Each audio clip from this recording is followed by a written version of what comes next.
We have to watch more for what Detroit does as they try to adjust their game to the Devils' game, change their lineups. For instance, starting right now, Primo and Fedorov, two centermen, starting on the same line to begin the game. With Darren McCarty as the other winger, Paul Coffey and Bob Rouse are the defensemen. Scott Stevens and Sean Chambers, the defense for New Jersey.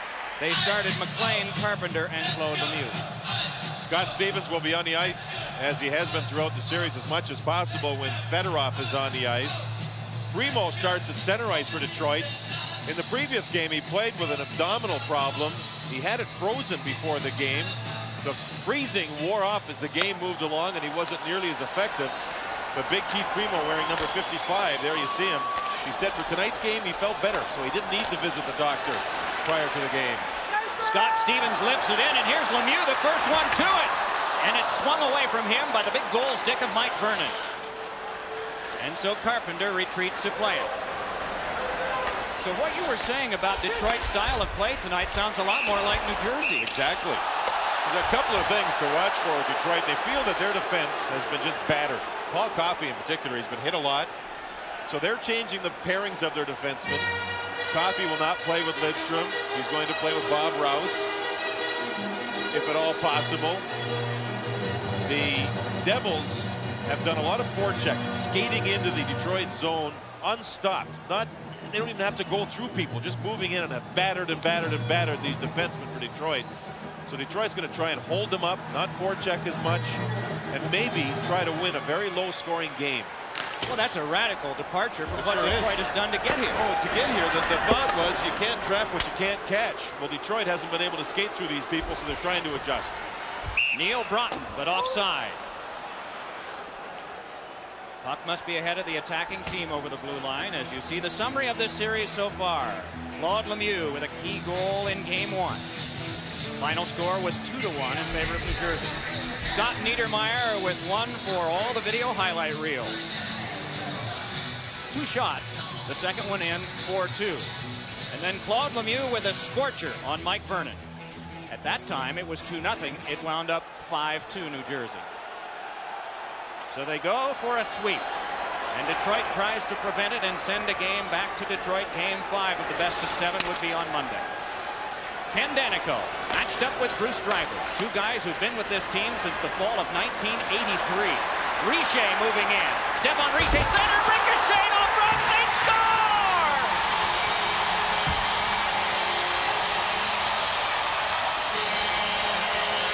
The Devils broke through the neutral zone, the place where Detroit was trying to slow them down. Everybody drove to the net, but did it go off a skate? Was it directed in on purpose? I'm sure it will be checked upstairs on the video replay. You see here, Richer on a different line, playing with Broughton, moves in, the puck goes to the front, Broughton is there, and somehow the puck squeezes underneath the right leg of Mike Vernon. First shot on goal, first scoring chance for New Jersey, and it finds its way in behind Mike Vernon. Now here's Richer breaking into the zone. Ramsey's down, Broughton's in front. Does it go off of him, or does it go off the Red Wing player in the goal crease who is down? That's Bob Airy, number 21. Is it directed in off a skate? Does it go in accidentally? The decision will be made upstairs as to whether the goal will stand or not. Another look at it. There you see Broughton. It goes off the stick of Broughton and through. Can't quite tell. I don't know if it ever made contact with Broughton. I think that will be a goal that will be allowed by what we've been able to see. Video replay has been used 18 times in the prior 80 games of this playoff year. You see the 7 occasions in which it is used. One, of course, is to correct the clock, which does not deal with a question of goal or no goal. The rest do. And now we wait. May have a real effect on Detroit if this is a goal that's allowed to stand by New Jersey, as again, New Jersey will get the lead. And there you see the puck. The question is it directed in on purpose off of Broughton and his skate? Does it hit his skate? He was in the crease, yes, but the puck was already there, so that makes that part of it legal. And it does slide underneath the skate and pad of Mike Vernon. Well, this is a tough call. It has to be a conclusive call. If it's not conclusive, it will be a goal. This Broughton's already touched it with his stick. Mike, well, I don't tough. know. It is real tough. Broughton's skate was behind the pad from that angle, and so he couldn't see if it made contact. Yeah, the first time it touched Broughton's blade of his stick, went between his own legs into Vernon. But how did it get in the second time? I think it's a goal, yes. That's a great play by Broughton and a great play by Richer, who was a right winger, went over to the left side of the ice and got the puck, drove into the zone, and it's 1-0 in New Jersey.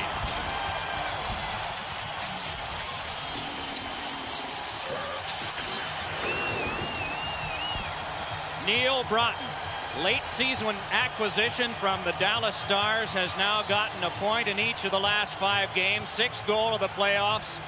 When he got here, they had thoughts of a second defensive centerman, and the bonus is that he has just brought John McLean on his right side to life. When they were thinking about making a deal to try and acquire somebody for the stretch run, the thought was, let's get somebody like Bobby Carpenter. Bobby Carpenter's played so well defensively. Let's get somebody else to help him so he doesn't get tired. So they brought in Neil Broughton from Dallas, and as you've mentioned, Mike, he's been just super defensively, yet he's added so much offensively that he's been just a pure bonus for this club. Scotty Bowman had a talk with Bill McCurry, the referee, and was told exactly why the goal was allowed to stand. It's 1-0 New Jersey. Broughton from Richer and Chorsky. And you see how the points are spread about throughout the playoffs. The Devils have used 24 players, 2 of them goaltenders. Martin Brodeur even has a point and assist. Chris Terreri, the backup, did not, and the other is Danton Cole, who has just played a little bit on 1 game. Keith Primo took the hit from Stevens. Mike, the big boys for Detroit trying to play against this big crash line that is dominated physically for New Jersey. One of the Red Wings was just put into the photographer's box on a hit, I believe, by Randy McKay. You know one reason why that happens in this building, and you see it a lot, the boards here are 41 3/4 inches high. In Joe Louis Arena in Detroit, they're 48 inches high. A big difference. That's the reason why you always see players get hit, and the leg drive of McKay throws them right into the bench where the photographers were, but they're shorter boards here. You see it happen. The reason, Mike, they got another row of seats in this building down near the ice surface, and at the ice surface the seats slid back gradually, so they had to lower the boards so everybody could see. Krushelnyski and McKay are both fine and are both still out there. Krushelnyski 18 in red, McKay 21 in white. Shovel shot by McCarty was deflected away, driven back around by Sean Chambers. It is Bobby Holik head manning on to McKay. McKay met at the line by Slava Fetisov, and a centering pass, and Holik sent one wide. Krushelnyski on him, and boy, what a hit attempt by Keith Primo. This is a guy playing hurt, but what a courageous athlete, Keith Primo. Here is Fetisov rolling it around. Krushelnyski given a bump by Stevens. Stevens shaken by that. Krushelnyski lost his stick and a shot. They score! Detroit has tied the game. Fedorov, and it's 1-1. Yeah, the big boys on the ice to match the big boys of New Jersey.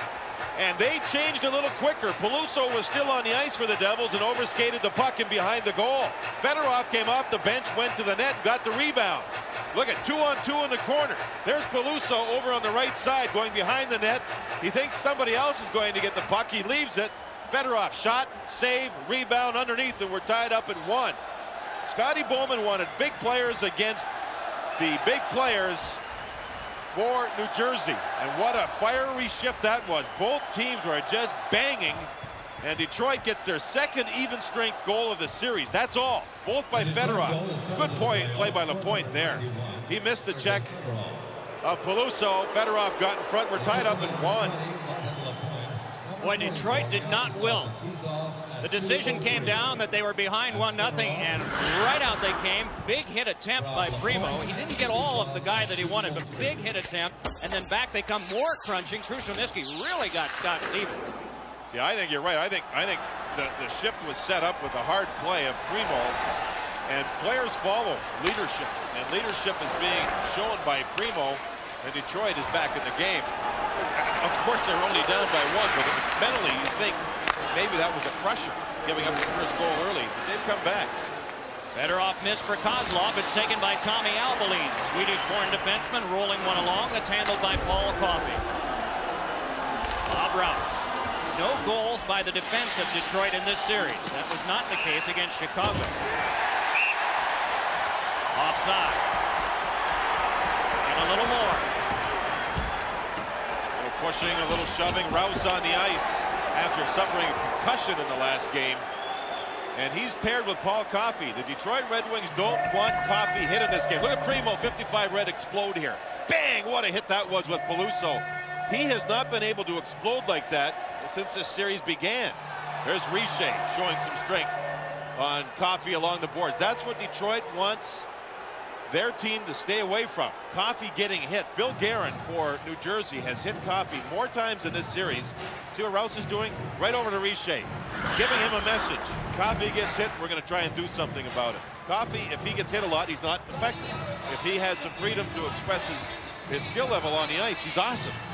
Paul Coffey has said that the real value in the playoffs is not having been 10 or 11 or 12 years in the league, but going through wars. And you can do that whether you're a rookie or whether you're a longtime veteran. Well, this has started out as a war tonight. Oh, it sure has. You're going to see Detroit, too, really juggle their lines up. Again, two centermen on the ice, Primo and Draper. Draper goes off, so they get their matchup. Here comes Big Stu Grimson. He's against Billy Guerin. Guerin's done more hitting than any other Devil on Paul Coffey in this series. So the Detroit Red Wings really trying to change on the fly, really trying to adjust to this tough game the Devils play. Just under 3 minutes having been played in the first period, and already 2 goals. Broughton and Fedorov. Broughton for New Jersey, Fedorov for Detroit. Taken by Doug Brown, former New Jersey Devil. Brown now accelerates with a pass on over to Nicholas Lidstrom. Flings it back in off the big goal stick of Martin Brodeur. Alvaline slowed it. Freeland tough to pass on over to Bill Guerin. Guerin bringing it on along with Brian Ralston. Guerin to Niedermeyer, and a shot is blocked by Fetisov. Slava Fetisov, the ex-Devil, trying to play it along. On second effort, he controls and lays it back out. Doug Brown playing it there, tried for Primo, but it kicked on back to Fetisov. 3 shots for the Red Wings, 1 shot for the Devils, and that was the goal. On Brodeur and skied back. Fetisov to take it there. Dumped back along, and it'll be handled by Neil Broughton. Broughton hooked off by Yzerman, and it's played on over to Driver. Circle to circle for Niedermeyer. Now Driver. Devils winded through. Chorsky can't get that. Konstantinov can. Cicerelli moved to it. Back to the point. Driver, a shot blocked down in front. Injured on that play was Fetisov, and he is limping to the bench. Gets cranked right back in by Airy. Brodeur can't stop. Cicerelli cross-bodied by Driver. Down behind Airy, hit hard by Danico. Cicerelli digging for it too. Bob Airy trying to pull away. Driver sees the loose one and punches it to the corner. Yzerman dueling with Chorsky, and Chorsky ahead. Picks up Neil Broughton, but it'll be a 2-on-2. Chorsky a shot, and that deflected into the seats and play stopped. 15:26 to go in the first period. 1-1 and a tough one. The fans enjoyed that in behind McLean and Cicerelli. The hits are 11 total, 9 for New Jersey and 2 for Detroit. Scott Stevens up with this. One of the hits was by Krushelnyski on him, and he was shaken from it, but he hasn't missed a shift and is out there right now. Bobby Holik double teams. Swept it ahead again, hoping for McKay. And it's played out by Lidstrom. On the Detroit scoring play, it was Lapointe and Fetisov assisting on Fedorov's goal at 2:03. Again, some members of the crash line out there, Holik and McKay. Peluso misses a shift. Now, I wonder if Jacques Lemaire, who's very hard on his players, decided to sit Peluso for a shift after the goal that was scored by Detroit, where he missed his assignment in the corner. Detroit scored, Peluso sits. It happens that quick. So the crash line, who's been so good in the playoffs, gets separated for a shift. Mike Peluso's family is here from Minnesota. Randy McKay is here from Canada watching this game tonight. Don't think it might have been the collision that occurred between him and Primo, do you? No, I don't think so. I just think Jacques Lemaire, when he sees things happen out there where it's a mistake or a mental mistake, I mean, he makes quick changes, real quick changes. Now here you see the puck about to be dropped. Bobby Carpenter's line on the ice. He can't take the drop. He's had troubles with a wrist. So Claude Lemieux goes against Big Keith Primo, who's had probably more ice time than any other Red Wing. Scott Niedermeyer emerges with it for New Jersey. Off of Primo. Wheeled back in by Carpenter. McCarty went down trying to hit Carpenter. Puck dumped back along. Good hit on Stu Grimson by Carpenter. Ahead comes Primo. Trying to get by Niedermeyer. On the wing. Shuttle shot is stopped by Martin Brodeur from McCarty's stick. It is Lemieux. Oh, and he had Richer driving, but he couldn't get the pass to him. Primo trying to fight his way by Niedermeyer. Taken on now by Tommy Albaline and shuffled back in. Shift change on for New Jersey as Rouse goes back to play. A lot more life with the Red Wings here in this game. Every rush up ice, the players are standing up on the bench. They seem to have accepted the Scotty Bowman challenge of being embarrassed by the Devils in Game 3, and they were embarrassed. Off of Chorsky. Chorsky trying to recover. Coffey on him. Nino Cicerelli and McKay. And eventually it's tied up for a stoppage of play. 13:59 to go in the first. 5-1 Detroit in shots on goal. They just play such a strong system. Detroit, in this one, they've shown much more than what they've shown in previous games. They're into it. They're into it with a little more passion. Danico hit, rolls it around. It comes to Tom Chorsky. Fed it for McLean, but the shot blocked down by Constantino. And they've also blocked a lot of shots. At least 4 shots already blocked by Detroit's defense. Yzerman flipped one that's brushed aside by Bruce Driver and taken by Broughton for the chip back out. In fact, I think Fetisov is now missing his shift because of that shot that he blocked his last shift when he got hit on the left ankle. Good point. Yzerman sent down by Danico. Gets back up again as Broughton tries to play it through. 3 Red Wings on him, and Yzerman knocked it free. Danico matched up with Driver, Guerin, Broughton, and Ralston, the front line for New Jersey right now. Yzerman comes to the bench, so it's Cicerelli and Krushelnyski out for Detroit, along with Fedorov, and we get a stoppage of play. Mike, you notice the New Jersey Hockey Club, it's a club that can wear you down. The longer the series, the better chance they have. They just wear you down, wear you down. They're all big. Larry Robinson, who's an assistant coach to Jacques Lemaire, when we played against them, when he played for Montreal way back in 1980, he was 1.5 feet, it seemed like, taller than any other player on the ice, and a great defenseman. I watched him call the entire team together before practice this morning, and he was maybe a couple inches taller than any of the players on the ice. It tells you how big the game has become and how big New Jersey is. Now, here in this period, New Jersey's not been able to forecheck and crunch and bang and batter the Detroit defensemen so far. We're only 7 minutes in, of course. This is Coffey handing it across. A pass on now for Sergei Fedorov. Fedorov peels off and flings one in front that's shrugged down by Sean Chambers. Battle for it on, and it's Quips to Stéphane Richer. Back up now with Lemieux, and he tucks a pass across that Lemieux doesn't get. Instead, it's Lidstrom and right back. Fedorov bringing it on. Trickles one that's eaten up by Brodeur and play stopped. Barbieri down a little earlier than he thought.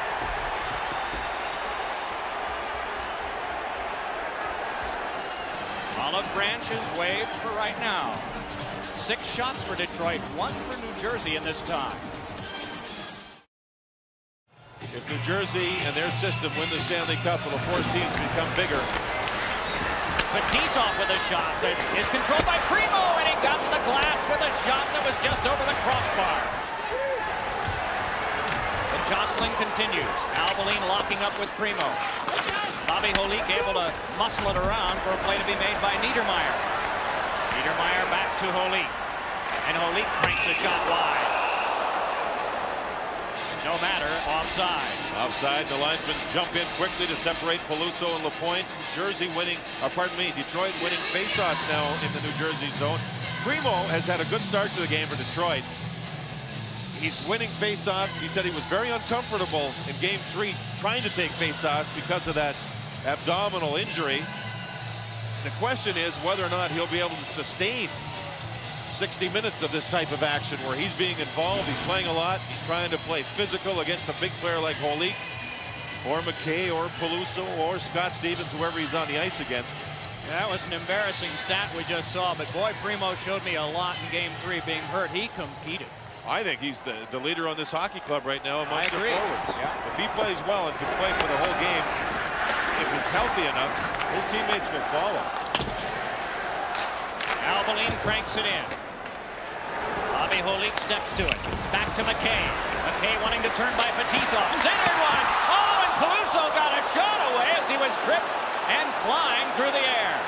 Now it's Fetisov bringing it on for Detroit. Gives over to Big Stu Grimson for a shot. That tipped into the seats. What a play by McKay for New Jersey. Their second good scoring chance in the period.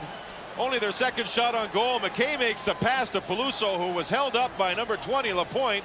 Yet with his great reach, Peluso was able to find the puck, and Vernon moved across just standing up and made the nice save. McKay beat Fetisov on the outside and then was able to make that beautiful pass across to Peluso. So the big line, the crash line for New Jersey, has a good shift, getting just their second shot on goal of the period. Detroit's had 7 to this point. The Devils first started play here in 1982, moving from Denver. See the captain, Steve Yzerman? One of the guys you just saw, Ken Danico, was a part of the team in the second year. Steve Yzerman and Sean Burr, not scratched tonight, have been together in Detroit since 1985. Yzerman predated Burr by a year. Rouse with a shot that's deflected wide. There are 3 guys who played for New Jersey for the last dozen years. Yzerman with a shot. That one popped high in the air. Down to the ice went Brodeur. Now it's McCarty up with it. Turning with it is Kozlov. Slava Kozlov with a shot deflected in front, but picked up now by Broughton. Played for John McClain, who's able to step by Kozlov. Trickles it back in. Detroit with 7 shots out of the 9 that have been taken in this game. So what Scotty Bowman came up with has been working and working solidly. It has so far. I'm really admiring the play of Bob Rouse to this point too. The defenseman number 3 for Detroit, out with a concussion early in the first period of game 3 of this series, yet he's right back 2 nights later, just fighting along and battling away. There's McCarty in front. He was pushed from behind by Danico, and Brodeur actually tripped up and lost an edge there, more on his own than anything else. McCarty's outside the goal crease. Now Brodeur catches his left edge on the ice surface of his skate blade and fell down. Brodeur here has Yzerman to worry about as Detroit's really trying to go to the net. There's great defensive zone coverage. 3 red jerseys and 3 white jerseys all over them. The shot never got through. Here's Danico. Shooting one. Blocked away by Vernon. Might have been tipped by Breland. Kept alive by Driver. Twisting with it is Mike Ramsey. Ramsey's pass is on to Fedorov, and Fedorov cranks it back in. This will be icing if New Jersey gets there first. They do, so it is. That was a nice forced play by New Jersey. As Detroit broke out of their zone, they had nowhere to go with the puck. Fedorov had it, and he ends up icing the puck. So it's face-off in the Detroit zone. The last face-off in the Detroit zone, they won the draw. New Jersey didn't got the shot. Now here you see Detroit moving out of the zone. They're all on one side of the ice. New Jersey will force them over there. Now if we stop it, you see here 3 different players on this side of center ice. Fedorov has got nowhere to go with the puck and ends up icing it. Nicholas Lidstrom up with this one. Now they're setting it up again, John. Ralston once more, but then it's lost back to Ramsey. And now Fedorov. Boy, it's just smothering, isn't it? Sent back in by Ralston, who was walled by Fedorov. Vernon sets it up now for Ramsey. Mike Ramsey wrapped it around. Mike Krushelnyski took it there. Krushelnyski's pass is tipped on back by Guerin. Scott Stevens, captain of the Devils, controlling. Nearing the halfway point of the first period of this 1-all tie. Randy McKay slams it back in. It's Fetisov driving it off. Krushelnyski rushed. Puck played along by Sean Chambers. Battled for and outletted by Fedorov on to Doug Brown. Lays it over for Fetisov. Follow-up comes from Fedorov. Sergei Fedorov wanting to get by. Has to turn away. Devils take over. Ave Holik headmans it on to McKay. Randy McKay out of Michigan Tech. Twisting with it. McKay shovels one and it's spiked to the glass by Mike Vernon. Some heavy hitting. McCarty emerges with a pass that's tipped but rushed on by Keith Primo. Grimson in neutral ice, and now it's brought on by Peluso. The big men are getting a lot of ice time. Against one another. Both teams big men on the ice at the same time. Flip back out for Primo to play. Jammed it on back for Fetisov. Slava Fetisov just curls back with it. Bob Rouse plops it. Niedermeyer there. Bob Airy rushed him, but it's played back up to John McClain. Headmans a pass on to Broughton, and they rule an offside. And a penalty is coming up. The Red Wings protest. They'll be shorthanded in this 1-1 tie. Power play is 3 for 11 in the series for New Jersey. Rouse shoots it back down. The point men, once New Jersey gets it set, will be Driver on the left side and Niedermeyer on the right. Up front they go with Bill Guerin and John McClain, 12 and 15, and Sergei Brylin, rookie center out of Moscow, number 18. Driver hacks it back around. Mike Vernon slowed it, cleared along by Coffey. Fed over for Primo. If they hurry, it's a 3-on-2. Rouse just tucks it back in. And a change in lines for the shorthanded Detroit Red Wings. Coffey stays out, joined now by Konstantinov. Brown and Fedorov killing off the penalty. Guerin flipped it in front, but it's taken by Sergei Fedorov and sped right back down. 45 seconds gone on the Devils' power play. Scott Niedermeyer lays it over for Stefan Richer. Richer hit by Ramsey. Aggressive, even in the neutral zone for Detroit. As soon as Richer tried to get skating, Ramsey was right up in his face as Detroit's really trying to hold their blue line. McKay over to Richer. Fires, and a save made by Vernon. Rebound in front. The net dislodged behind. What a rocket by Richer. A man by the name of Claude Ruel used to be an assistant coach up in Montreal. And was it intimidating for a young player to go and watch them practice on the day of a game, because all he did was pass the puck hard to his players and tell them to shoot the puck hard. Shoot the puck harder. Even harder than that. And watch Richer. He was a Montreal Canadian then. That shot hit Mike Vernon's left pad, who played the angle beautifully. Went down because of a partial screen. But one of the reasons why Richer and Lemieux can shoot the puck like this, I mean, hard and accurate. Richer always seems to hit the net. Lemieux certainly has in the playoffs. And they shoot it hard, and they shoot it harder. And to be in Montreal at that time and watch them go through those drills, and you were an opposition player, you were intimidated watching them practice, believe me, especially as an ex-goaltender saying it. Well, those two guys are the only two current New Jersey Devils who have a Stanley Cup ring, and they got it in 1986 in Montreal and went through a lot of those drills from Claude Royal. Chambers with a shot that's blocked away by Primo, and Primo makes them go back. Claude is retired up in Montreal, has had problems with a heart condition, but to this day, these players remember those practices and how much it's improved their game. Jacques Lemaire was a player then. Larry Robinson was, and can they shoot it? Offside called against New Jersey. Again, Detroit, this is the most aggressive period they've played in the playoffs against New Jersey. The sharpest they've been mentally, killing penalties as you see here to this point. They really haven't given up very much.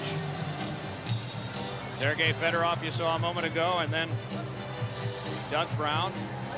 Red Wings resting at their bench. They got blistered pretty well between the second and third periods of Game 3, and then again when Scotty Bowman went public with what he had told them at the press conference after the loss. Here Mike again. Lemieux takes the faceoff in favor of Bobby Carpenter, who starts at left wing because of that wrist problem he has. You mentioned Lemieux and Richer. Lemieux the leading goal scorer in the entire playoffs. Richer the leading point getter on his team. Coffey with a pass on for Fedorov. Both of them are out there right now, but here's Fedorov shorthanded. Sergei Fedorov wanting to get by. Backhander hit the post. Coffey has shot it, went wide. Rebound, Coffey scores! Detroit has gotten a shorthanded goal with 2 seconds left on the penalty kill. If Fedorov gets you one-on-one, watch out. He may have trouble with the hitting and the banging and getting through the neutral zone, but if he can isolate you one-on-one like this, something happens. There he goes to the outside with a long reach. The sharp edge turn and hits the goal post, and New Jersey never recovered. Never recovered at all. Puck off the backboards. Coffey had 2 shots at it and finally ended up scoring, and Detroit leads 2-1 with a shorthanded goal. There's where the Devils had problems. Carpenter and Chambers crisscrossed, lost the puck. Fedorov goes to work. Now when he shoots the puck here, watch the Devils all go to one side.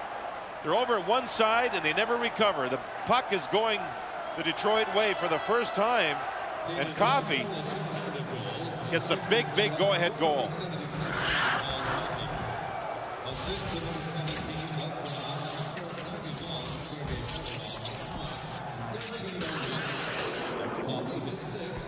Coffey, his 6th of the playoffs and 1st of the series, and the first by a defenseman in this series for Detroit. Brown and Fedorov get the assists at 13:01. Airy is out of the penalty box. The teams are back at full strength. Danico and Stevens, the defense for New Jersey. The pass fed over for Bill Guerin, trying to work his way by. Guerin just muscled off enough by Kozlov so that Fetisov can turn from behind. Slava Fetisov picks up reinforcements, gives back across. Trying to move in, that time was, boy, LaPointe was just freight trained down, and there'll be a penalty coming up. It'll be against New Jersey, and Detroit, which has just gotten the lead, will now have a power play and a chance to enlarge it. And in a good position here. Roughing to Danico at 13:36. Coffey and Lidstrom will work the points on the power play. Yzerman and Primo and Cicerelli. A lot of lightning in those sticks up front. The killers for New Jersey. The forwards are McLean and Carpenter. The defensemen, Niedermeyer and Stevens. Primo got there first, got it to Cicerelli, but the pass blocked. Fed to the back to Coffey. Primo. Yzerman, shot blocked, taken by Stevens, given on to McLean. And McLean makes them go back. Yzerman, a right-handed shot, had to take the pass, turn his body, and take time to get the shot. That allowed Bobby Carpenter to make the real good defensive play in blocking it. To the wing to LaPointe. Brodeur up with that one, nudged it along, but Fedorov will get there first. Sergei Fedorov, wrapped up by Niedermeyer, and the puck spiked back down the ice. So Vernon cradles, sweeps over for Lidstrom, who is just waltzed to the corner by Broughton. But here they come. Slava Kozlov, eyed up by Driver. And the puck out of play at the photographer's bench. 5:19 to go in the first and 55 seconds remaining to be played on the Devils' minor penalty to Danico. Only one attempted shot so far of any significance by Detroit. Ooh, guess what that is? That is the Stanley Cup inside the travel box. When it's handled, the gentlemen that do it put on white gloves, and then they get it out. This team right here is just dreaming about it. But I'll tell you, for the first time in this series, Detroit is really standing up for themselves. They've been issued a challenge by their coaching staff. The players weren't happy about it. They were not happy at all about what Mr. Scotty Bowman said about them, but those were the cold, hard facts, the truth, and they've responded so far. Paul Coffey gliding in, could not fight his way by and lost it. Cleared back out by Brodeur. 35 still left on the minor penalty. The NHL had the Stanley Cup on display over the weekend, and it was supposed to remain at the hotel where it was being shown until Monday afternoon. But the Devils winning the first three forced a little bit of a change. Racing back is McLean, so Vernon has to come out. McLean heads to the bench on a change in lines, and 12 for New Jersey to kill. An excellent job by the Devils. This was one that was necessary for them, and they've been aggressive. They haven't given up a thing. Oh, boy. There will be a penalty. Primo. Brodeur played the puck. Most people would say, that's okay. Primo could go in there because the goaltender had the puck. That's wrong. Goaltenders are not fair game. Primo should have avoided the goaltender. He did not. Now he goes to the box. Both teams have had a power play, and both teams have had only 17 seconds of attack time out of 2 minutes or a little less. Now the power play on for New Jersey, their second of the game. They trail in the game 2-1. Broughton has the lone New Jersey goal. Fedorov and Coffey the goals for Detroit. Long pass on now to Sergei Breland. Hands it across. Moving in is Niedermeyer. Chopped right back off and out again by Chris Draper. Albeline hands on to Richer. Stephane Richer, ever dangerous, took some wax. Fed one right into Draper. Lifted along, and Albeline has to play in neutral ice. Niedermeyer again. Took the hit, rolled it around. Konstantinov steps to this. Still battling, can't clear. Pinching is Albeline, brushing it along. Guerin drove it behind. Moving into the other corner is Niedermeyer. Took the hit from Brown. Lifted further, pinching again. Breland this time. Around behind, and he rams into Ramsey. Devils outman. Bill Guerin fed it to the point, but Niedermeyer couldn't stop it. Striding for it is Fedorov. Fedorov got there, could not get by Albeline, and then recovered to brush one across the goal mouth. Brown with a drive, and Brodeur stopped that one.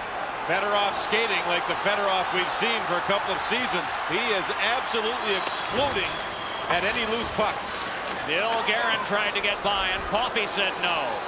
Half a minute now for Detroit to kill. Draper up front with Yzerman for Detroit. In back, Paul Coffey working with Bob Rouse. McLean and McKay, along with Neil Broughton, the forwards for New Jersey, and it's handed to Broughton, who's in! Save made by Vernon! Driver with a shot. Oh, and Vernon got that one. Yzerman lays it back out. It is a two-line pass for Draper, and play is stopped. Fedorov exploding while killing penalties here in the first period. He's over here. He's going to head up and finds a loose puck. He's reading the play, Here he'll help as the puck jumps away from the defenseman, and there he goes. When he was a young boy, he was invited to the Red Army team in Moscow, and he learned his trade there. Now Mike Vernon hasn't had much work. Watch this save on Broughton, a kick save, and then he recovers with Sean Chambers all over him. There's goalie interference that Chambers got away with, and Vernon made a second save. Crowd urged on by the scoreboard responding, hoping that the Devils will do the same to get it tied. Bruce Driver up with it, off the glass. Rouse pursued by Lemieux. Coffey could not finesse McLean, who kicked it along.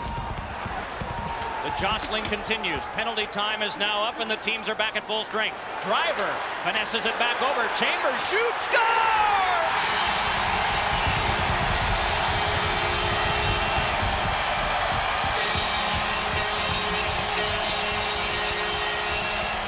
Oh, what a shot by Chambers. What a great fake shot by Driver, his defense partner, and he made the pass across.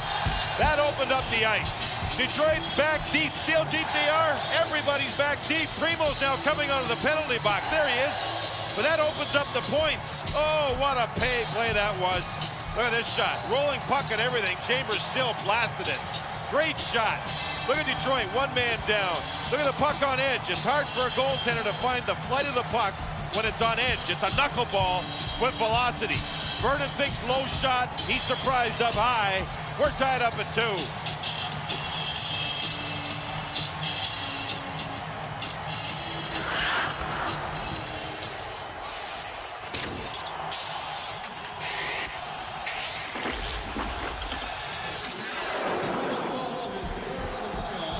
When you're back deep like this, that means the defensemen back here are wide open. Primo will come out of the penalty box as we roll it and come back. Now we stop it there. Watch the fake shot by Driver and the pass across. Look at these guys all down.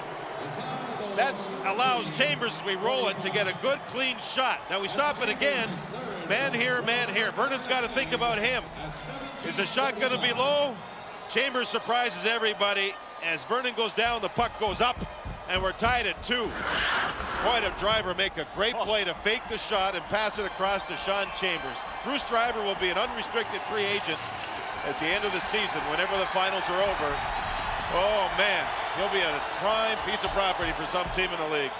Lou Lamoriello, 15 years at Providence College as a coach, as well as an athletic director during part of that time. You saw him for just a moment, the general manager of this team, watching nervously, wanting to be a part of his first Stanley Cup championship squad here in New Jersey. Stevens rolling it back. Konstantinov takes it there. Detroit at one point had outshot New Jersey 7-2. It is now 8-8. Chambers from Driver and McLean at 17:45. Krushelnyski to Fetisov. Trickler taken by Stevens, and he pulls away. All of the grit and the hitting and the attacking and the strategy of Detroit, and we're back even. Stevens worked over pretty well. Fetisov crunched McKay. Yeah, he hit him. The Red Wings are keeping Coffey off the ice whenever this big crash line's out there. Fetisov and Konstantinov, two big defensemen, are on the ice whenever that big crash line's out there to be able to absorb the punishment. When you've played it one way all year, is one period enough to make a team believers in a brand new system? You wonder about this whole scenario. Detroit's got to feel good about the way they played. They've given it their best shot, yet New Jersey's tied them. It's an amazing, I think, first period, the way the plays have developed, the way the teams have played. New Jersey, no matter what teams throw at them, they find a way to survive, and they've survived a very good first period by Detroit. Here's Richer throwing it back in. Ramsey back to get that one. Dealt it off to Fetisov with 40 to play in the first. Tommy Albeline stopped that one. And then Niedermeyer. Crash line is off. Chorsky, McLean, and Broughton are on for New Jersey. Chorsky could not get a good shot away because of the defensive work of Sergei Fedorov. And it's laid back ahead by Bob Rouse. And swept past Kozlov. Mike Vernon handed it over. 10 to go. Chorsky locks up with Rouse. Yzerman came in. And the captain for Detroit is reaped pretty well by Niedermeyer. And one last McLean hit on Kozlov. Kozlov, one of those players that the New Jersey Devil coaching staff said hit, and hit some more. At the end of the period, John McLean hit him hard. This was a very interesting first period.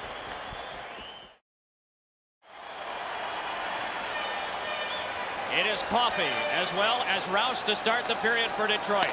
Primo working with Martin Lapointe and also Fedorov up front. Danico turned that one along. Sent along by Fedorov, it trickled through for Scott Stevens to play.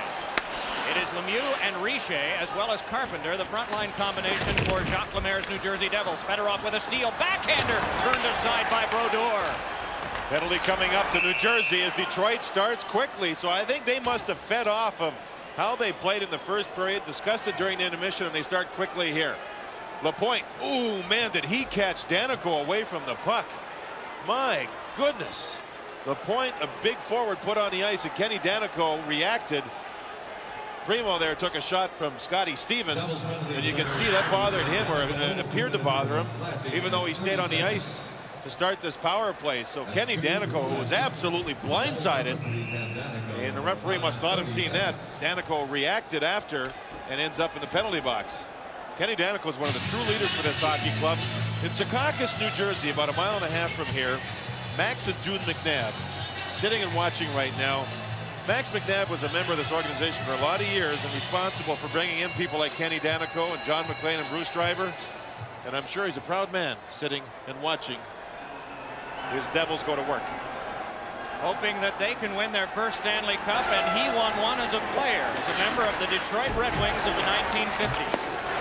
Yzerman trying to work it in front, can't do it. Puck taken by Cicerelli. Coffey hurries one, and it skipped wide of Martin Brodeur in the goal.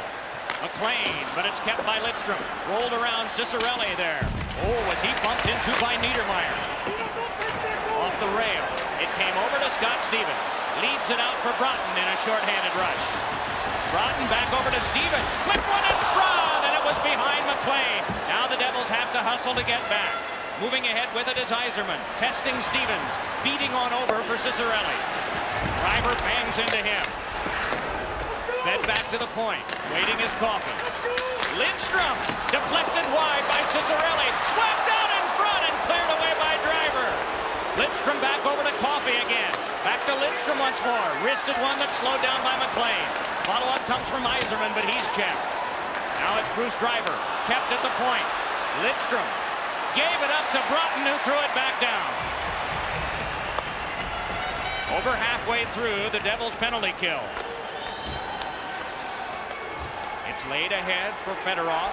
Fedorov cranks the heart around. Brodeur got a piece of it. Chipped along by Chambers. Coffey kept it alive. Driver swung it back.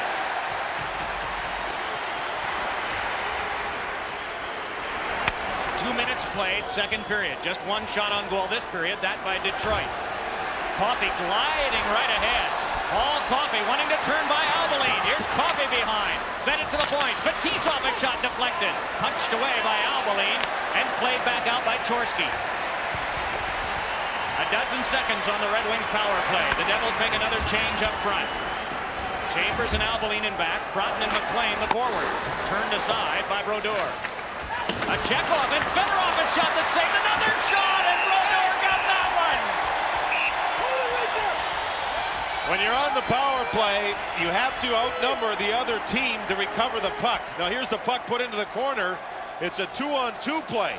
Now all of a sudden in comes Primo, and there's three red jerseys. They recover the puck, and now you see the chance for the shot. Dino Cicerelli in front. The puck just misses, and Brodeur tried to recover the puck. On the last chance here, again, Detroit, this is called a smart dump into the puck, and Brodeur does a nice play in kicking it into the corner. But again, the Red Wings go and outnumber New Jersey recover the puck, and there's Brodeur making 2 saves. The thing about Brodeur's goaltending, his style never gets him in trouble.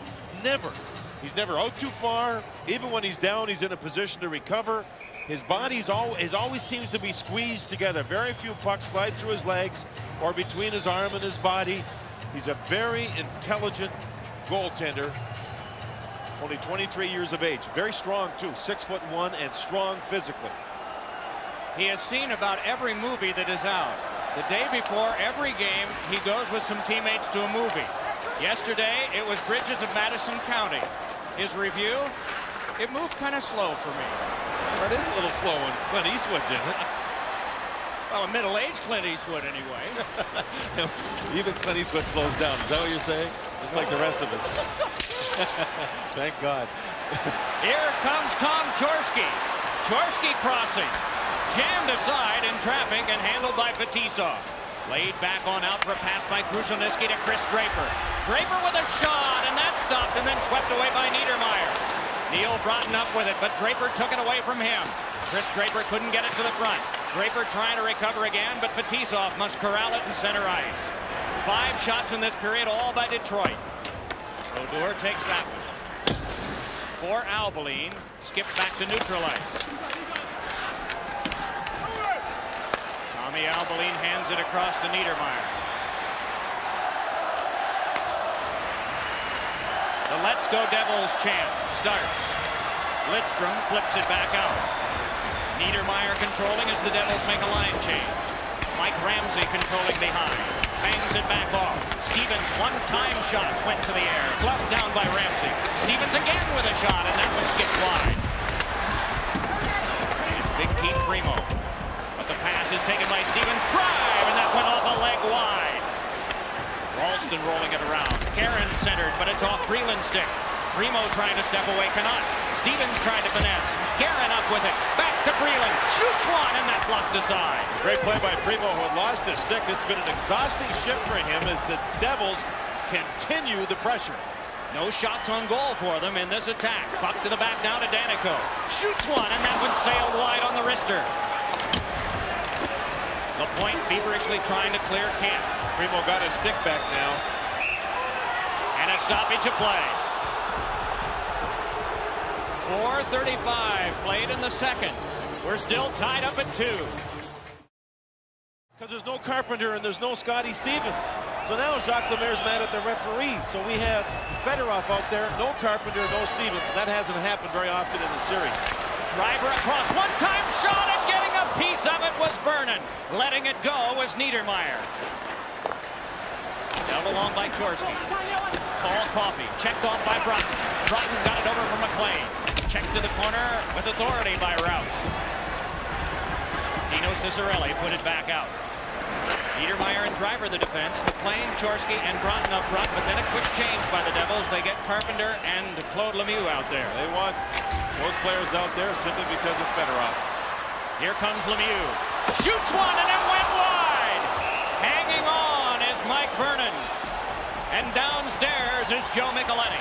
Okay, Mike, a couple of things. The coaches from both teams, first Detroit, felt the 2 goals that they gave up in that period they weren't happy with. The defensive play on the second goal, but the first goal, the one by Neil Broughton, they felt not only did Neil Broughton kick the puck in, but they felt that he was also in the crease. Meanwhile, New Jersey's coaching staff, they felt that they had their worst period of the final series thus far. Back up to you, Mike.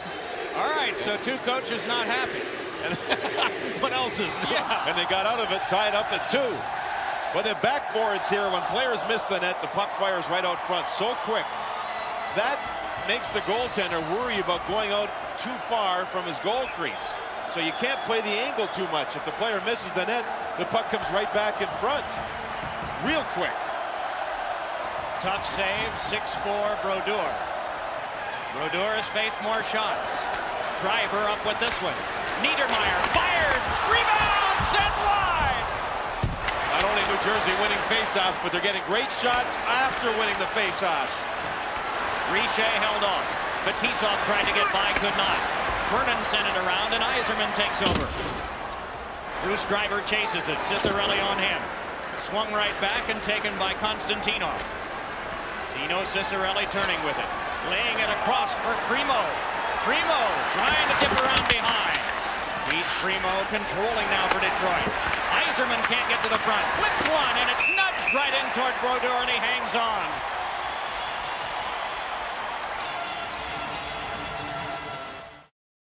Has been to get stronger and stronger as each period goes by. One of the best teams in the third period, not only in the regular season, but in these playoffs. Very little else can be compared from the New Jersey that we saw in the regular season to the New Jersey that has emerged here in the playoffs.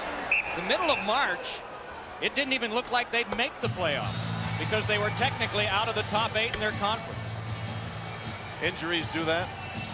That's for sure. That was part the of it. addition of Paul Broughton, or pardon me, Neil Broughton, has certainly helped the Devils.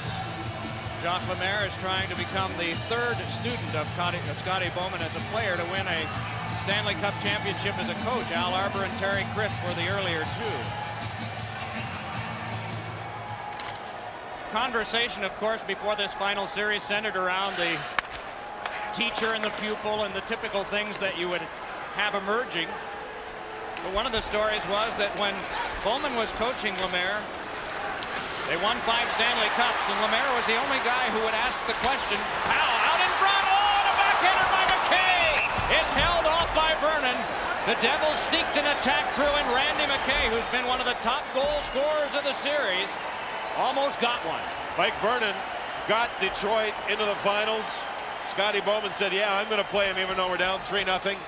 Here's Detroit. Lidstrom makes the pass, and it does not connect. And here comes that counterattack. The Devils find a way to get offense, and Vernon stayed with it. He was partially down, but he stayed with it on McKay as Peluso looked for the rebound. This pass with a rolling puck does not connect, as you see there. Turnover at the blue line. Detroit going in one direction. Now they're caught. Lidstrom gets caught one-on-one, and this time Mike Vernon, he wins it. He's had a good second period, as has Brodeur, with the score tied at 2. Coffey connects with LaPointe, but then it's off him. Stevens nubs one back in. Shots in the period, 6 for Detroit, 2 for New Jersey. Game tied at 2. Lemieux swinging it back ahead, and Paul Coffey just lobs it back in. Stevens back to play. Watch Detroit here with what they call a delayed forecheck. Kozlov's deep. Everybody else is back towards the blue line. They're playing a very similar style in this game that New Jersey uses as their strength. Everybody knows it is the neutral zone trap. And that's one reason, I think, why we have a goal or a game that's only had 1 goal apiece with even strength scoring. Kozlov onto LaPointe. Lemieux sends it over for Richer. Coffey recovers. Jacques Lemaire was saying that he's seeing this as a trend now. Of course, New Jersey getting to the finals and being one away from a championship would mean that it would be a trend that would start if it hadn't already. He's noticed it in junior hockey, in the American and international hockey leagues this year, too. I think more than anything else, Mike, it came over here from Europe where they have large ice surfaces. You can't chase the puck all the time, so you play positional hockey. Here is Lemieux. Held off by Konstantinov, but he got it on to Bill Guerin. Guerin watched by Fetisov, got it over for Niedermeyer. Swung one in front, nubbed by Broughton, flipped by Broughton, score!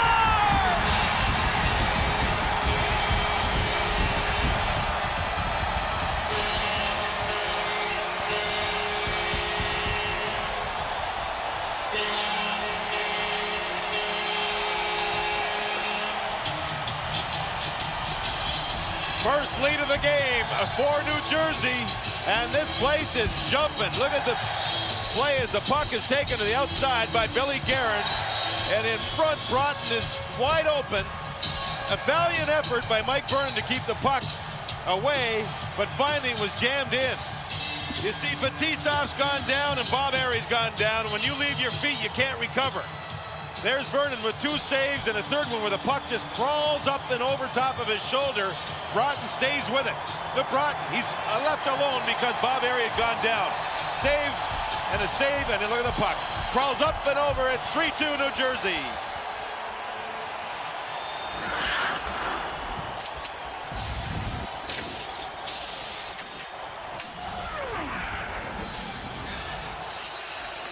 Broughton with his second of the game. Guerin and Niedermeyer the assists at 7:56. 3-2 in favor of the Devils. Billy Guerin, with that great speed, was able to move into the zone and twist the defenseman Fetisov right down to the ice surface before making the play. The speed he's got, but size he has too. Thrown around behind. Doug Brown can't come up with it. Rushed away from Ralston by Lidstrom. Brown trying to center, but it's off the back of the goal. Bruce Driver moving it back out for New Jersey. Cranks it back in. Vernon just lets it go. Off of Ramsey. Played along to Guerin again. Bill Guerin crosses, can't get a shot away. Breland couldn't reach it. Keith Primo could and brings it on. Now it's Breland. Chambers with a drive blocked by Mike Ramsey and tucked back out.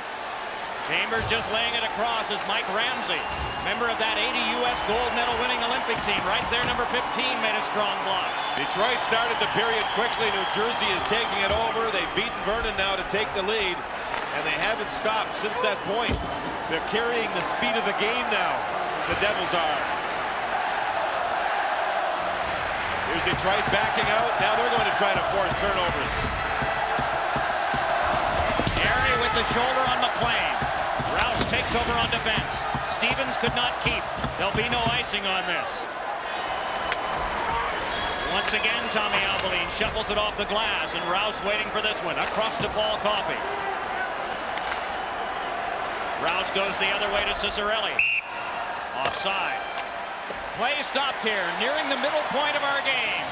The Devils have the lead over the Red Wings, 3-2.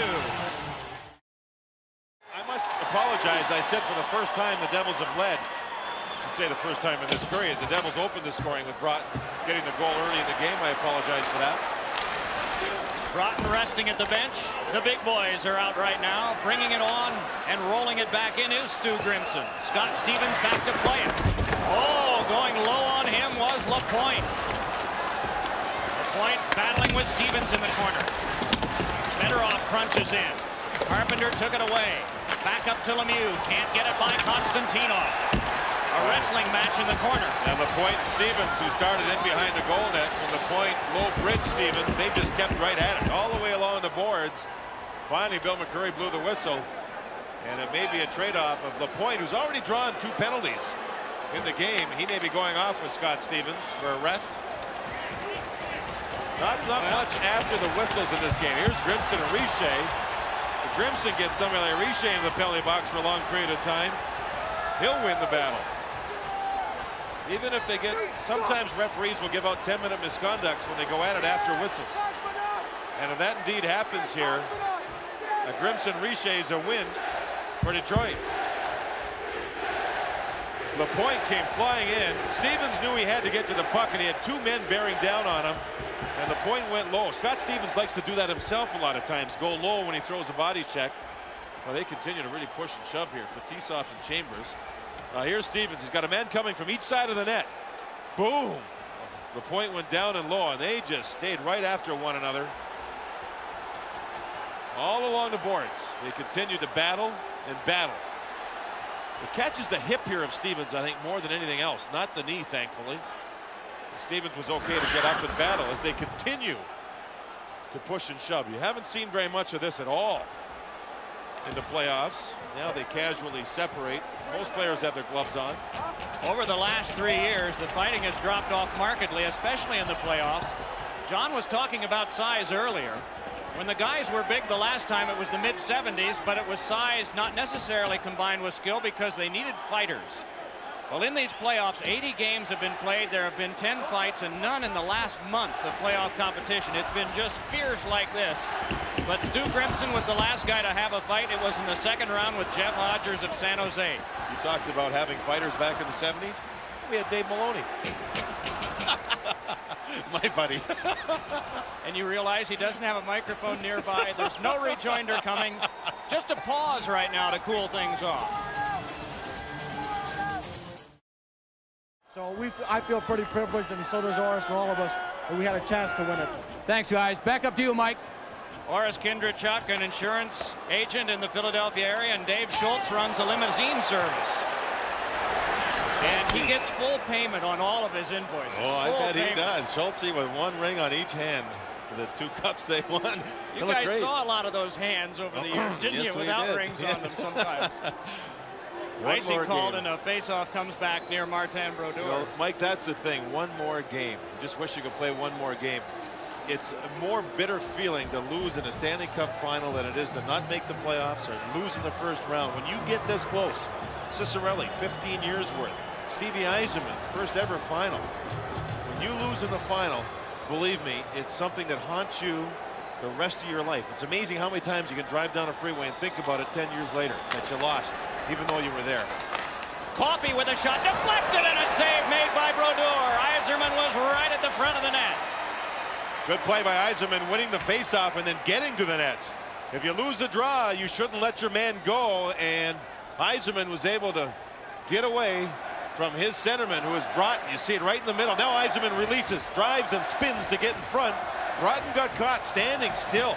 He's better than that. That very seldom happens to a player like Broughton. Let's see what happens on this faceoff. Yzerman wins. Broughton stays with him. Look at that. He's staying right with him. Primo had trouble playing it. Yzerman pulls away from Broughton now, trying to play it in the corner, but Niedermayer dominated. Right back it comes to the 2 of them, and Primo comes by. Then Yzerman again around to Primo. Albaline steps to him, and down he goes. Thrown off by Niedermayer. Broughton turns with it. Scoop to pass, and it's a 2-on-1. Niedermayer giving over to John McLean. Moves in. Shoots. Save. Vernon. Rebound. And it went behind. Thrown by Niedermayer. McLean has shot, and it slithered wide. Coffey takes over there for Detroit. A 2-on-1. The only odd man rush that the Devils have been able to get. Right back now comes Paul Coffey. Tried to work one through, that failed. Sean Chambers shifts from defense to offense, handing over to McLean. No play, so he'll shoot. And it's deflected harmlessly to the glass. Both teams a man short for another 41 seconds. Stevens and LaPointe had those roughing minors. And it is Fedorov again. Sergei Fedorov got it over to Brown. Doug Brown shoveled it wide. And Lemieux brings it back for New Jersey. Got a pass over to Bobby Carpenter. The opening is for Lemieux, and he got loose. Shoots one, save Vernon, and he covers. And play is stopped. 8:10 to go. Second period. Still the Devils by 1.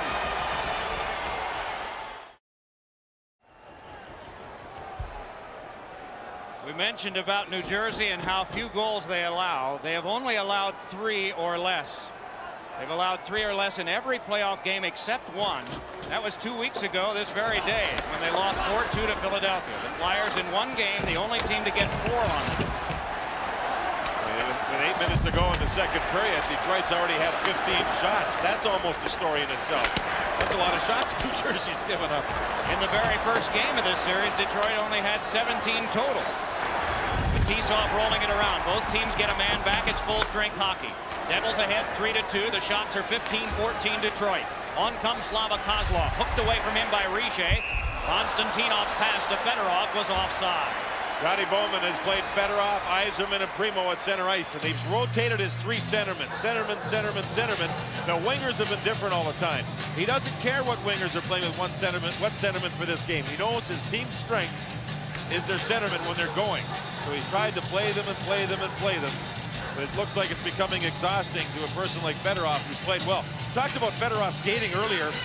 I asked him, where'd you learn to do what you do? Great thighs, and you explode when you see the puck, and you want to skate to it. He said, when I was young, I was invited to play for the Red Army team, along with Mo Gilney, who plays in Buffalo, and Pavel Bure, the great player in Vancouver. And he said, we trained 11 months a year for 4 straight years. We were given 25 days off a year to take care of business and car payments and apartment or wives or whatever. 11 months a year we trained. That's where I learned to skate like I skate. Stevens put it on goal and a save made by Vernon. Bob Rouse turns with it there. A penalty is coming up. Billy Guerin knocked down Kozlov, and I think Guerin will get the minor penalty in the offensive zone here. Finally the Devils touch. Detroit to get the man advantage. They trail in the game. Second period. 3-2 New Jersey. Guerin in on an interference rap at 12:43. And Detroit presented with the opportunity to tie this game. And here comes Paul Coffey. For Cicerelli. Blocked aside by Stevens. Played along by Broughton. Lidstrom a shot, and it screamed wide off the boards. Coffey again. The outman. Yzerman back to the point. Lidstrom, Coffey, and a shot nubbed, and it went wide. Fedorov digs it out. Finessed one in front that's off a skate. Brodeur with a challenge, and McLean tried to clear it on. That failed. John McLean, all-time leading scorer, got it on over to Stevens for the clear. Kenny Danico barks at the referee. Danico and Cicerelli with their own private war in front of the goaltender Brodeur. McLean comes off, replaced by Tom Chorsky, as well as Bobby Carpenter. Floated back in. Niedermeyer to play it there. Yzerman on him. The puck squibs to Cicerelli. Dealt it along now for a play by Kozlov. Kozlov pursued by Driver and turned it into him and back out. Fedorov with a short power play shift. I wonder if he is starting to tire a little bit. He's had a lot of ice time. He's played well, but is he tiring? Deflected high on that pass from Kozlov. Puck back to the point. Fetisov a shot, and that one done. Carpenter goes to get in. Coffey keeps it alive. All Coffey, but it's intercepted by Carpenter. Punched along, and they battle for it. Right back out, and here comes Carpenter. One-on-one with Fetisov. Bobby Carpenter a drive, and getting a piece of it was Vernon. Boy, Carpenter nearly run to the ditch by Primo. He got out of the way, and meanwhile, a lot of penalty time has gone off. 15 seconds for the Detroit power play. Primo on, and Coffey sent it in. Brodeur stops it behind. Right up the middle, and right to Fetisov. Fetisov had one guided away by Danico. John McLean can't get loose for that one. Vernon out of his goal, plays it across, and it's Fetisov ahead. Detroit with a lot of holdups, hooking, interfering. In fact, that's what led to the penalty to Billy Guerin by Kozlov, and the fans getting upset here, but the Devils aren't. That's the key. The players are not. 58 seconds of Detroit attack time on that last power play, but they did not get a shot. Konstantinov banks it off. Scott Stevens goes to play it there, and out in front it came. McLean without a stick. Played along by Krushelnyski, and now Bill Guerin, and McLean just flipped it back down with his glove. He comes to the bench. Devils in the midst of a change. Brown sets it up. Draper a shot that's deflected to the seats by Albaline. Play is stopped here at the Meadowlands Arena. Another bear hug of players in this 3-2 Devils lead.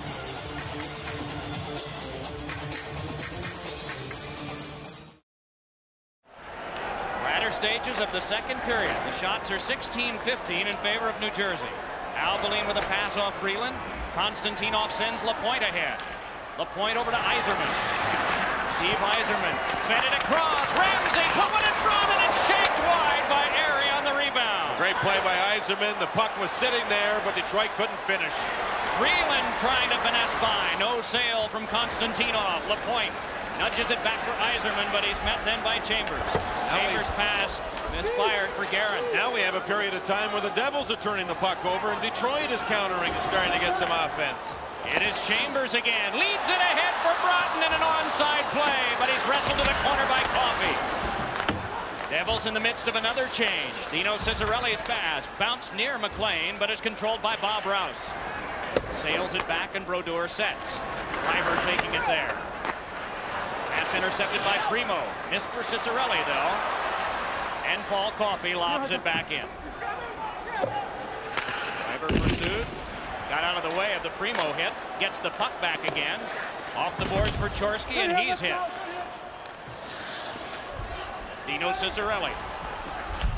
A lot of play between the blue lines now. McLean flies it back in. Another change in lines for New Jersey. Primo comes off for Detroit and is replaced by Chris Draper. He deflected that one ahead, but Lemieux just plopped it back in. Rouse pursued by Richer. Cicerelli chipped it. Stevens must play in neutral ice, and the Devils regroup. This is now seeming like the recipe Scotty Bowman wanted. It worked really well in the first. Looked like the teams were starting to go end-to-end a little bit, as much as they're allowed. Here's Fetisov with a shot. That went off the back of Cicerelli. They scrap for it, but emerging now is Richer. And Richer just angles it back in. It's virtually non-stop, but it's slower. Slower. A lot of the non-stop action where there was some scoring chances, Mike, was on the 4-on-4 action. Now they're back 5-on-5. There's less room. You have to work harder to go through people. McCarty with a pass that ricocheted in front and is covered by Brodeur, and play is stopped. And Draper knocked down Albeling, the defenseman, to get open. And they're trying to get to the goaltender, Brodeur, who just gets up and skates away as everybody else starts to push and shove.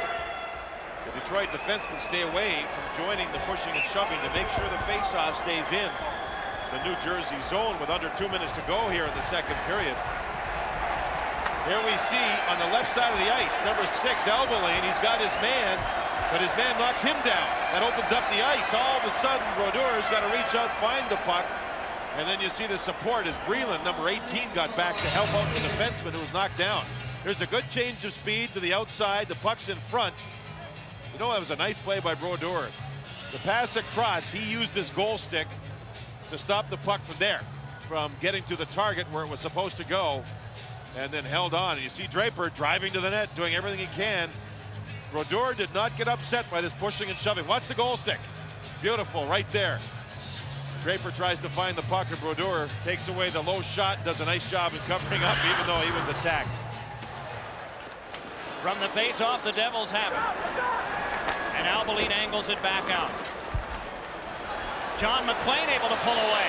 McLean sent one in front, guided away by Vernon. And it's Kozlov in the final 100 seconds of this second period. Bouncer in on Brodeur, and he hangs on. You often notice goaltenders talking to the officials, as Brodeur did during the stoppage of play. Is part of that engaging them to get them on your side, to blow the whistle quickly, for example? Oh, absolutely. And as soon as the puck got into Brodeur's glove on that little play, the referee just blew the whistle immediately. So it worked. Absolutely. I think one thing we've seen in this game is Detroit's really tried to crowd Brodeur, really tried to get him off his game. In fact, Primo took a penalty in the first period, bumping the goaltender. Billy McCreary, as a good referee does, recognizes it, and he wants to blow the whistle to keep players away from engaging the goaltender. Bill McCreary, 11th year in the league. They start with a staff of 59, and by the time you get to the finals, there are only 7 officials left, 3 referees and 4 linesmen. It's all on merit, and it's an honor to be here, and Bill McCreary knows that. This is the second game of the series that he's worked, also having game 1 in Detroit. And he does a nice job communicating with the players and coaching staff. That's one of his strengths. So I'm sure he doesn't mind talking to Brodeur. Ahead comes Yzerman.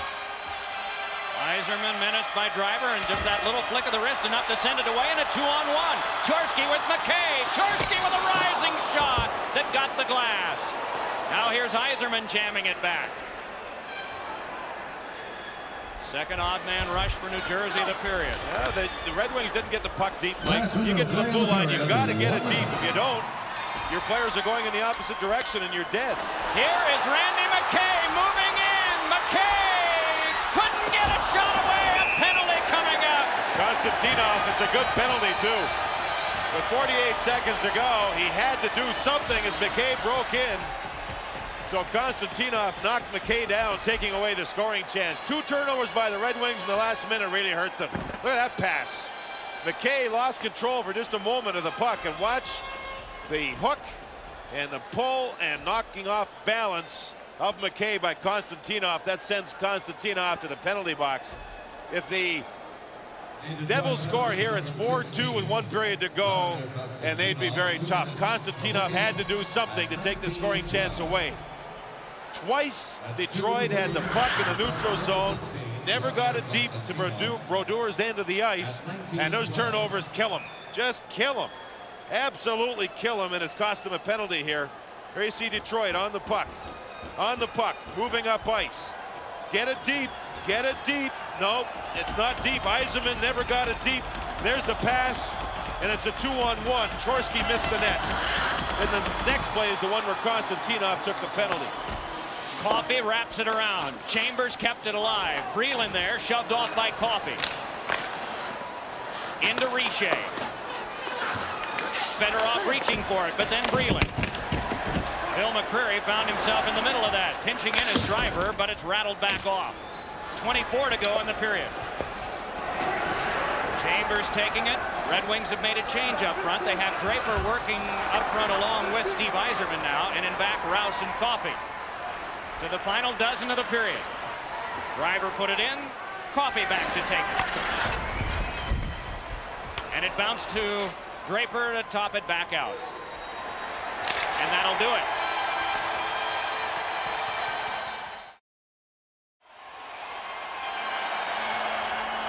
Power play begins with 1 minute and 8 seconds showing on the clock at the start of this third.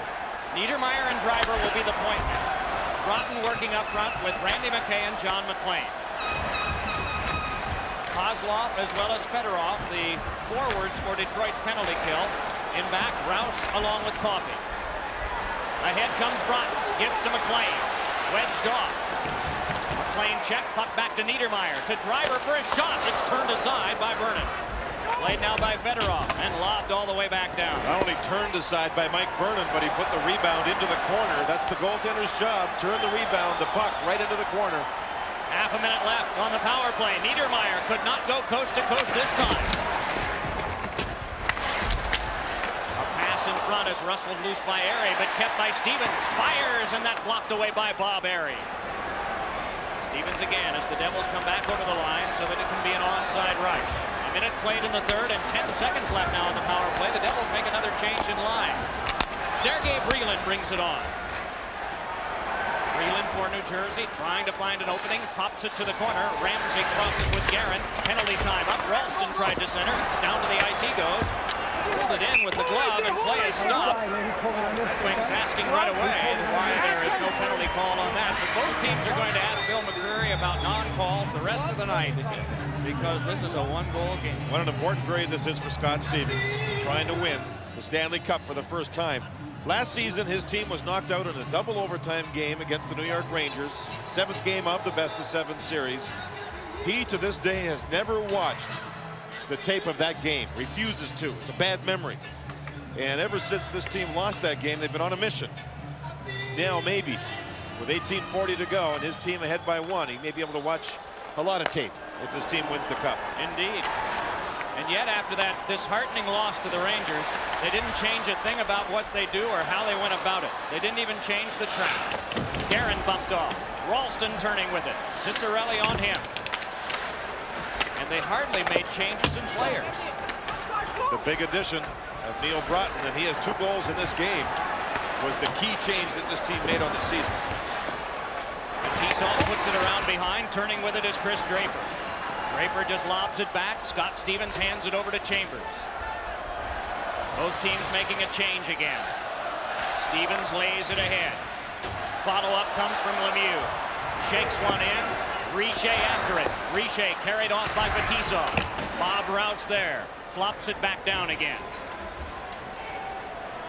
No icing on this, says Ray Scapanello, the linesman wearing number 29. Puck shot out of play at the timekeeper's table. The puck was rolling down to the Devils' zone, and Kenny Danico tried to time it where he would touch the puck just after the puck went over the goal line. Instead, Ray Scapanello, the fine linesman, was right there on the play, waved it off. So Danico's timing was just off by a hair. He ended up taking the puck and firing it off the glass into the stands. Now Danico will chase the puck back. He can get there a little quicker if he needs to.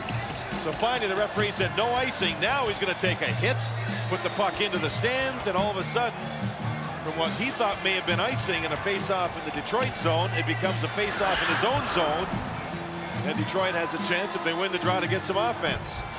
We mentioned earlier that there are 3 guys who have played together on this team for a dozen years. That's the longest any threesome has been together on one team that's currently in operation in the NHL. McLean and Driver and Danico. They have been through some very lean years. Fortunes of this franchise seemed to change in 1988 when they got to the 7th game of the 3rd round before losing to Boston. Kozlov with a pass ahead. McCarty had it taken by Coffey. Back for Darren McCarty. Checked off. And it's Danico hurrying it for Richer, but instead it's Fedorov. Around behind and Tommy Albaline to play. Albaline laid it just by Richer and down. Arhita had a clean-cut breakaway. He cut in behind where Paul Coffey had been. Coffey's freelancing. He's acting like a rover a little bit. He was deep in the zone. Fedorov had covered up, and then he moved in. That left it open, and it nearly worked for the breakaway. The crash line is out for New Jersey. Fedorov's down. Now he's up. He was banged by McKay, and he's hurting as he gets to the bench. Big collision just in the neutral zone, Mike, and Fedorov's hurting. Play stopped here. Fedorov was hunched over as he coasted to the bench. Big shot by Ramsey, and that one was wide. Lidstrom back to get it. Detroit trailing in the series 3-0. In the game 3-2. Shots are 17-15 New Jersey overall. Low shot totals, but that's typical of a Devils game. Fed across now for Breland. Wedged off nicely by Ramsey. Yzerman for that one, banged it back off. Couldn't get it to Martin Lapointe. Trickled through, but the follow-up comes from Lidstrom. Then on to Krushelnyski. Detroit making a change in defense. Yzerman playing it ahead. Cicerelli worked one off of Breland's stick. Konstantinov was offside and play stopped. Still seeing the good play by both teams within the rules that the players are allowed to play with. The interference, the picking, the holding. With the commissioner, Mr. Bettman, on during the intermission, I thought the best news of the interview was during next preseason, they're going to look at that. I think the referees will be busy during the preseason next season at calling the interference and the holding and the clutching and grabbing and the picking. And the game's going to open up. And if the game opens up at all, it's fast, it's exciting, there'll be more goal scoring. The players will have to adapt to it. I'm looking forward to that already. Yeah, I am too. You think about the notion of size and how a lot of teams, including perhaps Detroit over the summer, will add more size for next year. How is that going to be affected? In terms of the size and also the fact that you're not going to be able to hold up an opponent that much anymore. The only fear I would have is that if you can't interfere a little bit with a forechecking big forwards, the defenseman might get killed. The defenseman might get punished and punished and punished as they go back for the puck. But I think the league will adapt and make it important for the game itself and for the players not to be injured on the play. And the players will have to adapt. The players are smart. They will adapt if they're given enough penalties during especially the preseason.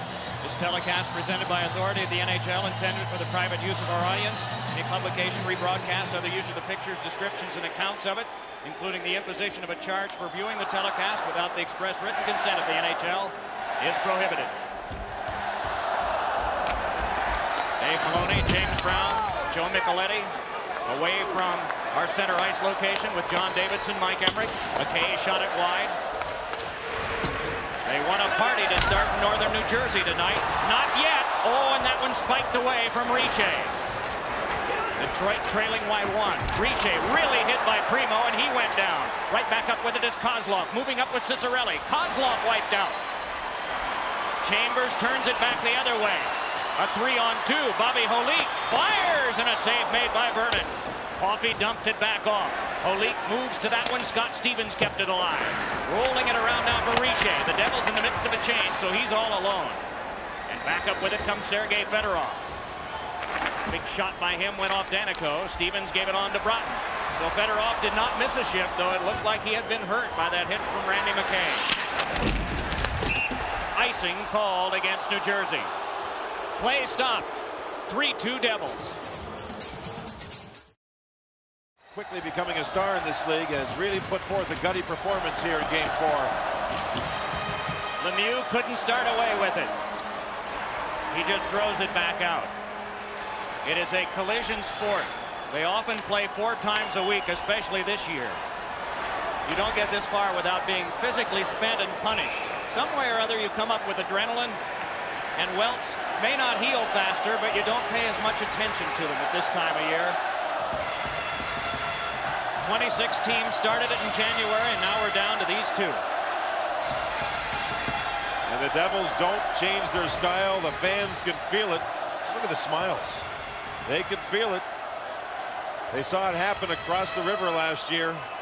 It's got to be nothing worse than an opponent that's a direct opponent getting it done. Ranger fans, I'm sure, aren't happy right now. It's like the Devil fans were not last season. It is Driver weaving his way through center. Again, Vernon watches as it comes along near Doug Brown. Muscled behind for Bob Rouse.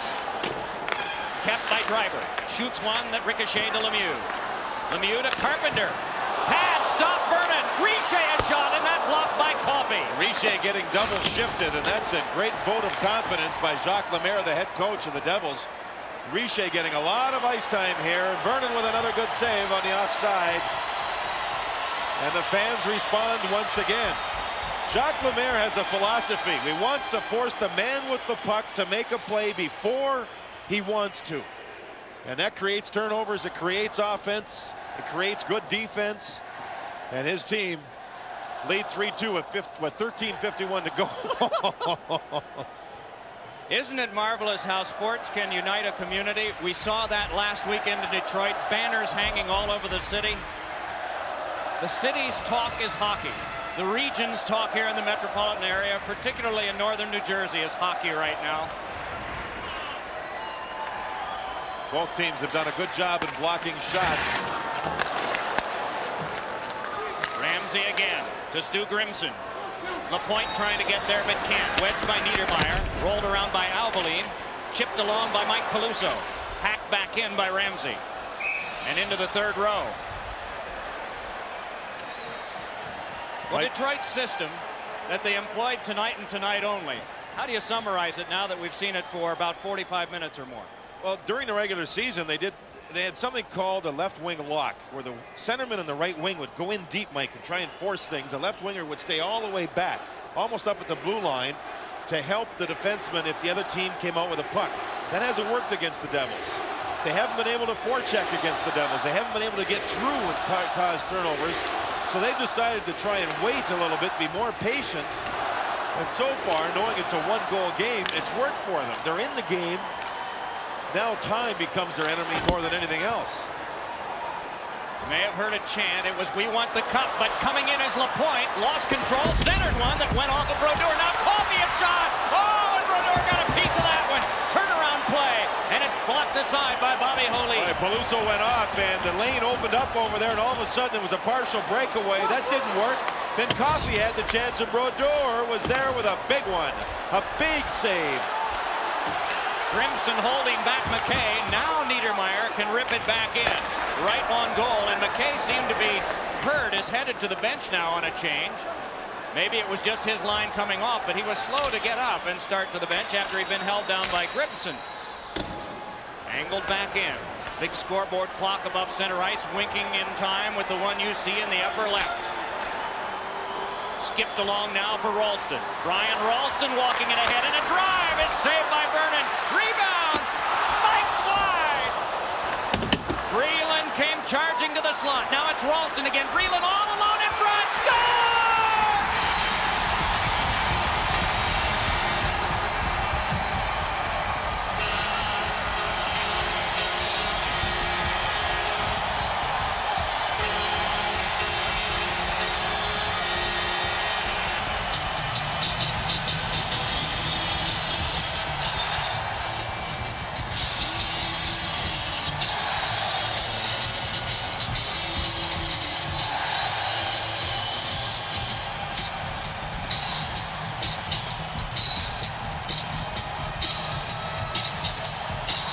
Oh, they can feel it now. A two-goal lead with 12:14 to go. This shot is stopped. But watch the Devils with their tenacity. That's one loose puck they've gotten to. Watch them continue to work the boards. There's another loose puck. Look at Breland in front. He got rid of his check. And he just turns and 360s the puck in past Mike Vernon. Shot and a save, and the Red Wings never recover. Loose pucks, and it's been Detroit trying to battle for them. And here, watch this play by Ralston into Breland. What a beautiful pass, and Breland had time to beat Mike Vernon. Vernon moves across. Breland, as you see, sweeps the puck inside the goalpost. 4-2 Detroit. And you can sense everywhere, they're starting to feel it. Larry Robinson with a two-goal lead, and this team is so good with a lead. They're saying Detroit has not registered a shot this period. They maybe think that Coffey missed the net on Brodeur. That great opportunity less than a minute before the Devils scored their fourth goal.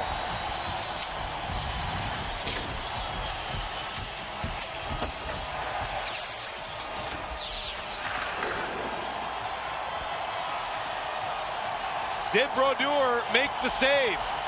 Coffey was in front. Here's the pass. It caroms out front. He may have missed the net, caught the outside of the goalpost. If that's true, Detroit has yet to register a shot in the period. There's 12-14 to go. New Jersey has the 2-goal lead, and did they work for it? A young man who played last year in Russia, last fall in Albany, New York, with another team that won a championship eventually, the farm team of New Jersey, the Albany River Rats, and now his first career playoff goal. Breland from Ralston and Bill Guerin at 7:46. Not often in any sport do you see the major league team win a championship and the Devils are close, and their farm club win the minor league championship. They did that in the American Hockey League under the tutelage and coaching of Robbie Ftorek, a former NHL player. This organization's deep, they're good, they're well coached, and they now enjoy a 2-goal lead. Vernon hands behind. Lidstrom bumped it back off the boards. Kozlov took it there. Gives it back over to Nicholas Lidstrom, through to Fedorov. Tied up by Driver. Fedorov with a lot of stutter, stops and starts. A pass is off Coffey. Lemieux brings it back. Watched by Lidstrom, he just angles it back in. And he made sure he got the puck deep. Now the Devils can make a change. Smart play by Lemieux. Nothing fancy whatsoever. That one flown by Coffey, no icing. Brodeur got help from Driver. Dumped along for John McLean. Then over for Chorsky and back down. Detroit trailing by 2. New Jersey splendid on the road, particularly with 2-goal leads that are almost like 3s or 3.5s. At home, they are good too, but their record shows the dominance that they had on the road in these playoffs with record-setting performances. Here they have the 2-goal lead. Detroit will see a lot of the trap. They'll try to break it with speed like that. Yzerman trying to get by, chopped at one, and it's scooped up by Brodeur.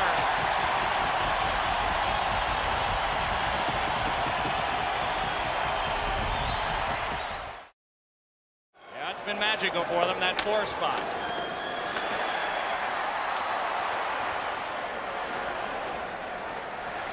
Konstantinov trying to shake loose, gives over to Yzerman. 9-year captain of the Red Wings, hands it on now for Draper. Punched it around behind. The bear hug by Lapointe, the spin on Stevens, they can't clear. Lapointe stood up by Stevens again. Saw Konstantinov in. The defenseman for Detroit will be in on the offense as much as possible now, as they have to do anything and everything to try and score. Broughton took the last face-off, and when New Jersey moved the puck out of the zone, he went right to the bench in favor of Breland. So Jacques Lemaire trying to do everything possible to be smart here and not make a mistake from the bench to give Detroit life or a chance to score. Now the crash line comes on to meet up with the big boys for Detroit. Krushelnyski, McCarty, and Grimson.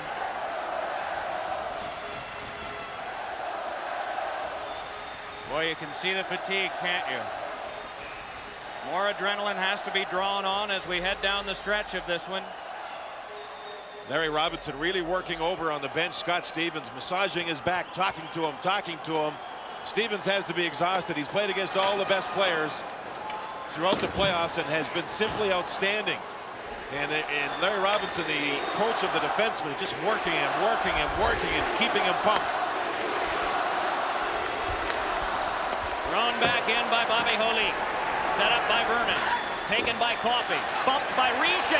Out in front. Backhander by Holik was blocked by Vernon. He's still down. Around behind, it's Richer again. That's why Richer's getting double shifted here a number of times in the 3rd period. Bobby Holik once more. But this time Mike Krushelnyski is up with it and starts it up for Detroit. Able to lay it off. Wants to get his own pass. Spun around. And then a freight train hit from behind by Grimson, and there'll be a penalty coming up. It'll be on Detroit. 9:36 to go in the 3rd. The Devils will have a man advantage and 2 goals on the board.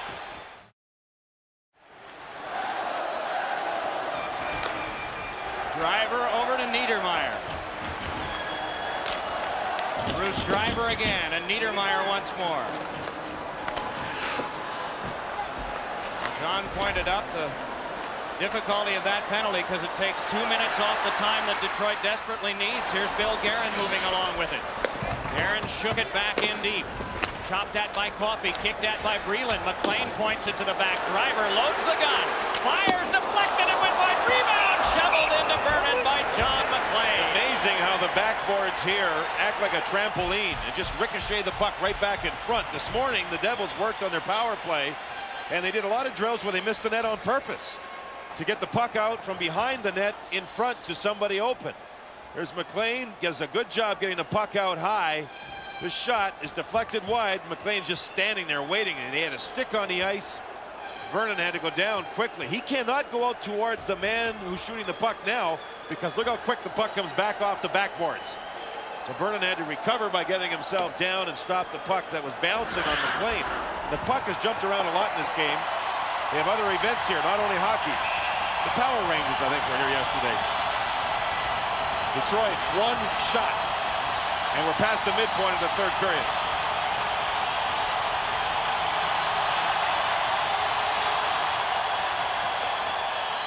The scoreboard is not urging them on now. They're making a lot of racket that has just started as the Devils try their attack that fails.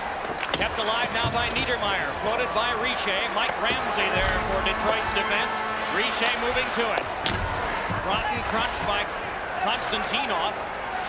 Played again by Broughton. Neil Broughton in some traffic. Flipped it into Konstantinov, and he cleared it out of play at the Detroit bench. So again, play stopped. 59 seconds still for Detroit to kill. Detroit has one shorthanded goal in the game, but you can sense here that New Jersey has the 2-goal lead, looking for what's inside that trunk. And they're not going to take even chances on their power play. They're trying to play it wise, trying to play it smart. That's a beautiful thing in there, Mike. That's a beautiful thing. When you consider that you get your name on it, and it stays on it, unlike most trophies that are presented anywhere in any kind of athletic endeavor, your name is on there and it stays. One thing they did have to do a couple of years ago was to remove one of the rings on it. That ring with a lot of names on it from the 30s and 40s is at the Hockey Hall of Fame. They just needed more room. They didn't want to make that trophy any taller. But it is impressive when it's wheeled out, and it's done with gloves on. New Jersey looking for the first time that they can get their names on that. And only 2 of the Devils have ever been on a Stanley Cup champion. Tisov throws a little bit of a scare into Detroit, but the pass went off Bob Airy. 28 seconds on the Devils' power play. Breland banks it back in, and it's Vernon. Cranked around by Rouse. Kept by Chambers and pitched further. Bill Guerin rolls it along. Taken by John McLean. McLean back to Chambers. Chambers waits. Shovels one that's deflected wide by Guerin. McLean again and back to Chambers. 7 to go on the power play. Stevens snuffed one wide. Bill Guerin goes down. Breland peels off with it. Sergei Breland back to the point. Stevens fires. Deflected in front. They jam away at it, and coming back with it is Breland. Penalty time is up. Thrown to the slot. Chambers and drives. Score!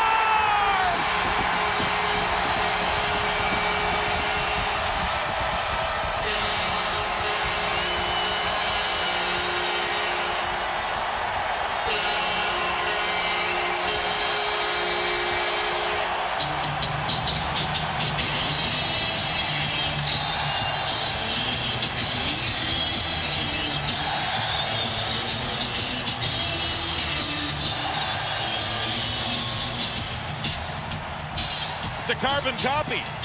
Second goal in the game by Chambers, both after a Devils power play had just expired. Chambers with a big shot. I mean, a rocket. Everybody for Detroit on one side of the ice. Chambers is wide open, and he has one terrific, heavy, hard shot. Vernon beaten high to the catching glove side, exactly where Chambers beat him before. It's a 3-goal lead, 5 by the Devils, 2 by Detroit. And the cup's going to be theirs. There's 7:28 to go. Detroit's only had one shot in the period. There's nothing there to say that Detroit will come back in this one. Sean Chambers has family back in Detroit, and he has family in Florida. He was traded here by Tampa Bay just around the time that a young son was born.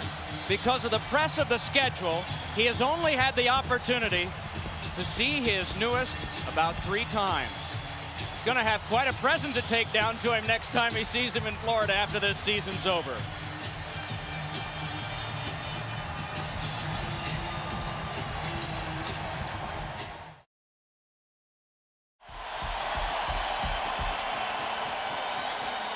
Tonight's game produced by Richard Zions, directed by Sandy Grossman, studio produced by Scott Ackerson, directed by Artie Kepner, executive producers of Fox Sports Ed Gorin and David Hill. Our associate director all season, Rich Russo, broadcast associate for the season, Eric Shanks, and our technical crew wonderfully managed by Bob Muller. Here is Chorsky with a shot that is stopped off. Rebound, and Vernon had some help, and then it comes out in front. Holik to the back. Albolina shot. That knocked down. Turnaround by Chorsky is blocked. Cicerelli up with it for Detroit. Off a broken stick. It's taken by Chorsky and laid on back to Niedermeyer. Scott Niedermeyer, circle to circle. Alboline to Holik, and it's pitched back. The lead is 3. The time is dwindling. Rouse with a pass on to Cicerelli. Back to Rouse once more. Remarkable through all of this is that there have been such heavy rumors of the departure of this team over the last 2 months. You talk about having focus. Jacques Lemaire and Larry Robinson and all of these athletes.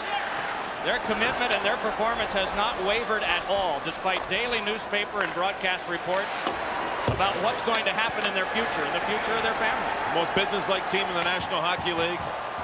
Add skill level to it. Great talent, well-coached team. It's a wonderful story at how well this hockey club has played throughout the playoffs.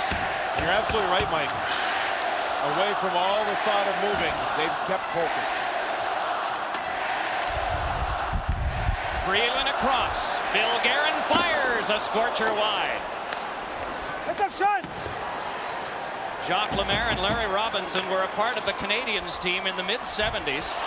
Down to the ice went Scott Stevens, and up with it is McCarty for a shot that's blocked down. And here's Bill Guerin trying to get by Coffey. Locks him up enough. Enough for help to come from Steve Yzerman, who can bring it back for Detroit. That was the last time that a team won the Stanley Cup Championship and the American League Championship, same organization. Until this year, if the Devils go on to win it. Albany claimed their title a month ago. It is Coffey. Hands it back on for Bob Airy. Across to Cicerelli. And cranked right back in. Driver once more. Fetisov with 4:20 now to go. Yzerman the steal. Yzerman in front. Left it behind. Couldn't get a shot away. Krushelnyski peels off to the corner. Around behind for Dino Cicerelli. Krushelnyski couldn't control. Gets it back again, though. The battle's still on. New Jersey's playing the trap in front of their own goal now. Detroit's getting the puck, but they can't get it through. 5 bodies plus the goaltender. Krushelnyski with the shot wide. Still only 1 shot in the period by Detroit. 1. Not from the lack of effort, from the fact that the New Jersey Hockey Club is one great hockey club. They can talk about the trap all they want. This is a very talented hockey club with a group of defensemen that's not matched by any team in this league. We will be continuing our coverage through the presentation of the Stanley Cup and the Conn Smythe Trophy. Will it go to Scott Stevens or that man, number 22, Claude Lemieux? Or will it go to Martin Brodeur? Every clearing tossed down the ice brings a roar from this crowd. 19,040. The average in the playoffs and the average in the regular season up over 1,500 from last year. Held by Brodeur. And play is stopped.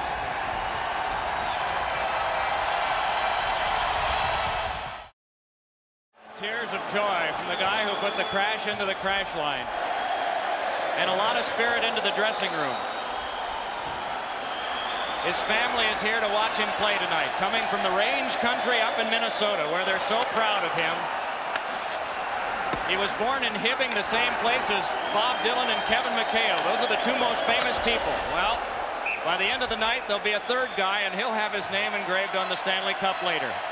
An emotional guy, and he's the first guy here every day for practice, every day for the games, Mike Peluso.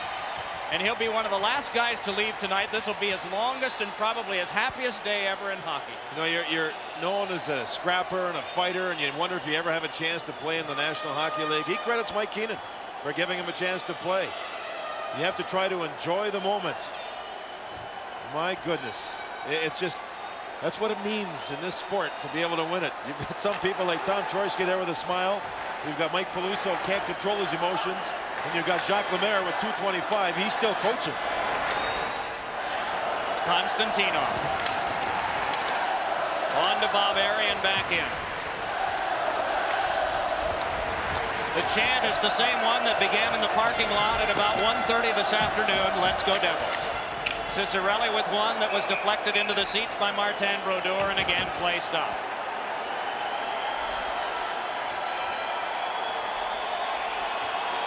This year we've heard so much about lockouts and collective bargaining and hyperbaric chambers and left wing locks and neutral zone traps and boiled flying octopus.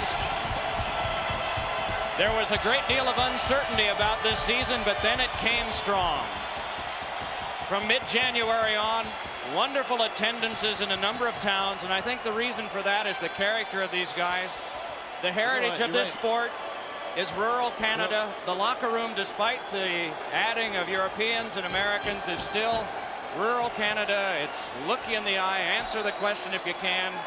Down to earth guys that people love. The sport unites everyone, though. It really does. Broughton, our player of the game, he's made a commitment since he was delivered to the Devils. He's been staying in a hotel ever since he got here. That's months ago. His family was in Dallas at the time. They've had to sacrifice, and so is he. But it's worth it when you're in this position. He's never won the Stanley Cup. 24 guys have played for the Devils, and 22 have never tasted this. Mike, every player that dresses for the Devils in each game, they all play a major role. Some teams dress 4 lines of 6 defensemen, but the ice time is very different. Some people play a lot, others don't.